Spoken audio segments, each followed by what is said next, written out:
గతంలో మనం చాలా సందర్భాలలో చూసినాం. ప్రభుత్వం ఏది అనుకుంటే అది సభ్యులకు చర్చలో పాల్గొనే అవకాశం లేకుండా అభిప్రాయం చెప్పనీయకుండా గొంతు నొక్కి ప్రభుత్వం కావాల్సిన నిర్ణయం తీసుకొని సభను వాయిదా వేసుకొని పోయేది. ఆనాడు తమరి కుర్చీలో కూర్చున్న పెద్దలు ఎడమవైపు చూసేవాళ్లే కాదు, అటువైపు ప్రతిపక్షం ఉంటుంది వాళ్ళని చూడాలన్న ఆలోచన కూడా చేసేవాళ్ళు కాదు.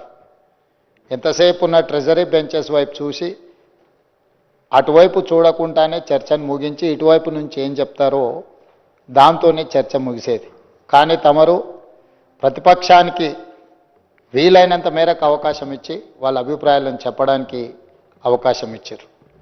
సరే, వాళ్ళు సద్వినియోగం చేసుకున్నారా, సద్వినియోగం చేసుకోలేదా, వాళ్ళు ఏ విధంగా దుర్వినియోగం చేసిండ్రు అనేది వాళ్ళ విజ్ఞతకే నేను వదిలేస్తున్నా అధ్యక్ష. ఈరోజు పినాకి చంద్రఘోష్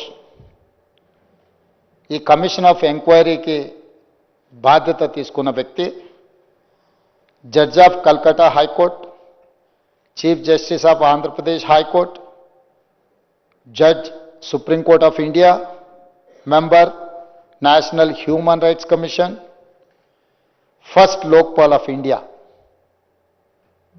వివిధ హోదాలలో వీరు పనిచేయడమే కాకుండా వారి అత్యంత కీలకమైన తీర్పులలో కూడా వారు ఇచ్చిన చరిత్రలో నిలిచిపోయిన తీర్పులు ఇచ్చింది అధ్యక్ష. వారు ఇచ్చిన తీర్పులలో ప్రధానంగా disproportionate asset case V K Sasikala, మాజీ ముఖ్యమంత్రి జయలలితకు సంబంధించిన అక్రమ ఆస్తుల కేసులలో వికే శశికళను దోషిగా తేల్చారు. ప్రజా జీవితంలో జవాబుదారీ విధానాన్ని బలపరిచే తీర్పది.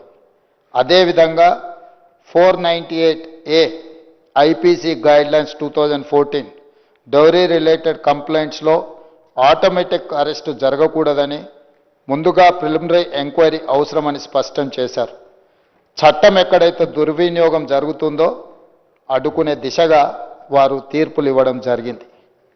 ఎందుకు ఈ అంశాలను ప్రస్తావిస్తున్నా అంటే, ఈరోజు కమిషన్ ఇచ్చిన రిపోర్టులో ఏదైనా లోపాలు ఉంటే ఆ లోపాలకు సంబంధించి ప్రస్తావిస్తే పర్వాలేదు.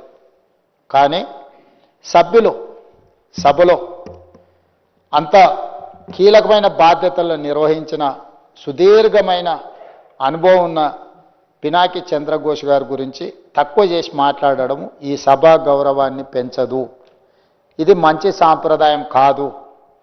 జడ్జిలు ఇచ్చిన జడ్జిమెంట్లను పోస్ట్ మార్టం చేయొచ్చు, ఆ జడ్జిమెంట్లలో భిన్నాభిప్రాయాలు మనం వ్యక్తం చేయొచ్చు. కానీ జడ్జిమెంట్ ఇచ్చిన వ్యక్తిని కించపరిచినట్టు కానీ అవమానించే విధంగా మాట్లాడకూడదు. ఇది చట్టం. నేనేదో కొత్తగా చెప్పడం లేదు అధ్యక్ష. అయినా సభ్యులు ఆ రకంగా మాట్లాడినరు. అది కూడా వారి విజ్ఞతకే వదిలేస్తున్న అధ్యక్ష. తెలంగాణ సమాజం అంతా గమనిస్తుంది.